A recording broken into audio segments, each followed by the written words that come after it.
Indo British advanced pain clinic నొప్పి మాయం surgery దూరం ఫర్ అపాయింట్మెంట్స్ 9155515563. మహారాష్ట్రలోని పుణే అన్నటువంటి ప్రాంతం ఎవరికి తెలియనటువంటి ప్రాంతం అయితే డెఫినెట్లీ కాదు.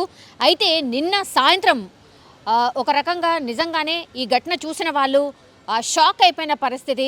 ఏంది ఇంత ఘోరంగా ఇన్సిడెంట్స్ జరుగుతున్నా కూడా అసలు మనుషులు స్పందించకుండా ఉండడం ఏంటి అనేది కూడా చాలామంది మాట్లాడుతున్న పరిస్థితి అయితే కనిపిస్తోంది. ఈ మధ్యకాలంలో క్రైమ్కి సంబంధించిన వార్తలు చాలా పెద్ద ఎత్తున వస్తున్నాయి అండ్ రిపోర్ట్స్ కూడా అదే చెప్తున్నాయి. క్రైమ్ చాలా పెద్ద ఎత్తున జరుగుతోంది ఆర్ క్రైమ్ కేసెస్ చాలా వరకు పెరిగిపోయాయి అనేటువంటిది కూడా నివేదికలు చెప్తున్న పరిస్థితి అయితే కనిపిస్తోంది.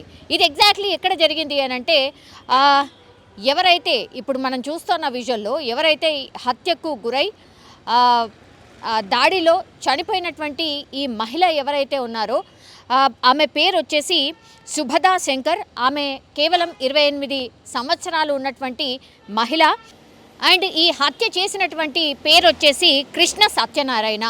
సో వీళ్ళిద్దరు కూడా ఒకే ఆఫీస్లో పనిచేస్తున్నారు. వీళ్ళిద్దరు కూడా కొలీగ్స్. అది ఏ కంపెనీ అంటే WNS గ్లోబల్ సర్వీసెస్ కంపెనీలో వీళ్ళిద్దరు కూడా సహ ఉద్యోగులు అండ్ వీళ్ళిద్దరు కూడా అకౌంటెంట్లుగా పనిచేస్తున్న పరిస్థితి అయితే కనిపిస్తోంది. అయితే కత్తితో దాడి చేసి ఇంత దారుణంగా చంపడానికి రీజన్ ఏంటంటే యాక్చువల్లీ ఈ లేడీ ఎవరైతే ఉన్నారో సుభద, ఈమె సత్యనారాయణ దగ్గర 4.5 లక్షల రూపాయలు 2 ఏళ్ల క్రితం తీసుకుంది. అది కూడా ఏం చెప్తూ తీసుకుంది అంటే వాళ్ళ ఫాదర్కి బాలేదు, సో ఆరోగ్యం బాలేదు కాబట్టి ఆయనను హాస్పిటల్కి తీసుకెళ్ళాం, హాస్పిటల్లో ట్రీట్మెంట్ కోసమని నాకు డబ్బులు అవసరం ఉన్నాయి కాబట్టి అప్పుగా ఇవ్వండి అనేటువంటిది కొలీకే కాబట్టి సహ ఉద్యోగే కాబట్టి నమ్మి ఆయన సత్యనారాయణ ఈమెకు సుభదాకి ఈ డబ్బులు అయితే ఇవ్వడం జరిగింది. అయితే 2 ఏళ్ల నుంచి కూడా ఈయన ఎప్పుడు అడిగినా సరే ఏదో ఒకటి చెప్తూ దాట వేస్తూ వచ్చింది. కానీ ఎట్లా తెలిసిందో ఏంటో ఇన్ఫర్మేషన్ తెలీదు.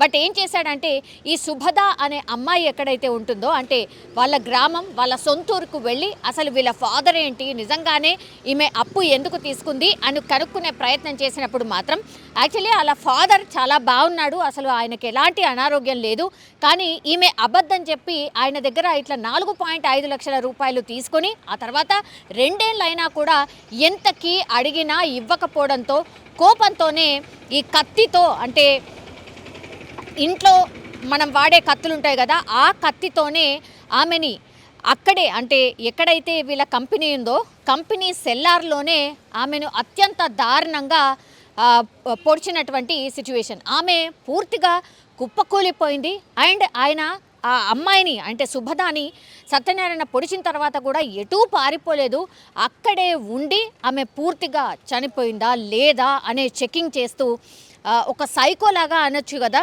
సో ఎంత కోపం ఉంది అనేది ఆయన అక్కడ తిరిగిన విధానం కావచ్చు, లేదంటే అందరినీ పక్కనున్న వాళ్ళు ఇన్సిడెంట్ జరగగానే ఇట్లాంటి దారుణమైన సంఘటన జరిగిన తర్వాత ఎవరైనా సరే పక్క వాళ్ళు దగ్గరకు వచ్చే ప్రయత్నం చేస్తారు, అమ్మాయి దగ్గరికి వెళ్ళి రెస్క్యూ చేసే ప్రయత్నం చేస్తారు అండ్ కత్తితో ఉన్నా సరే ఎవరో ఒకరు ఆపే ప్రయత్నం కూడా చేస్తూ ఉంటారు. కానీ చాలాసేపటి వరకు అతను ఎవరిని కూడా దగ్గరికి రానియలేదు అండ్ కోపంతో కూడా ఎవరైతే ఆ చుట్టుపక్కల ఉన్నారో చాలా కోపంగా ఎవరైనా దగ్గరకు వచ్చే ప్రయత్నం చేసినా కూడా పూర్తిగా కత్తితో వాళ్ళను కూడా బెదిరించడం, నేను మిమ్మల్ని కూడా పొడి చేస్తా అనడంతో చాలామంది చాలాసేపటి వరకు ఆ అమ్మాయి దగ్గరికి పోలేకపోయారు. కానీ సైమల్టేనియస్లీ ఆ చుట్టుపక్కల ఉన్నవాళ్ళు సినిమా చూసినట్టుగా ఒక గంట సేపు మాత్రం పూర్తిగా మనిషి ఒక్కడే ఉన్నాడు అక్కడ.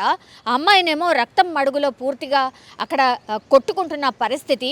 అయినా సరే కత్తితో బెదిరిస్తే అంతమంది ఉన్నారు, ఒక 4-5 పట్టుకుంటే ఆపగలుగుతారు కదా, అయినా కూడా ఆపకుండా ఆ అమ్మాయి పూర్తిగా స్పృహ తప్పి ఆర్ అన్కాన్షియస్ అయిపోయి మరి చనిపోయిందా లేదా తెలియనటువంటి పరిస్థితిలో రక్తం మడుగులో పడి ఉన్నా కూడా వీళ్ళెవ్వరు కూడా అమ్మాయి దగ్గరికి పోలేనటువంటి సిచ్యువేషన్ ఉందంటే ఎంత భయపడుతున్నారు. అండ్ పూర్తిగా ఈ వీడియోలన్నీ తీస్తూ ఆ అబ్బాయిని కొంతమందిని అంటే ఎవరైతే ఈ సత్యనారాయణ ఉన్నాడో ఎవరైతే పొడిచారో ఆయనను ఆపే ప్రయత్నం కొంతమంది చేస్తుండగా ఇంకొంతమంది అయితే చాలాసేపటి తర్వాత పోలీసులకు ఇన్ఫర్మేషన్ ఇవ్వడం, ఆ తర్వాత హాస్పిటల్కి కూడా ఇన్ఫర్మేషన్ ఇవ్వడంతో ఇతన్ని పట్టుకోవడానికి ఒక 4-5 మాటల్లో పెట్టి వెనక నుంచి పట్టుకున్నట్టుగా చెప్తున్నారు. అది కూడా ఒక గంటన్నర తర్వాత. అప్పటి వరకు మాత్రం ఆ అమ్మాయి కానీ ఇతన్ని కానీ ముట్టుకున్నటువంటి సిచ్యువేషన్ ఉంది.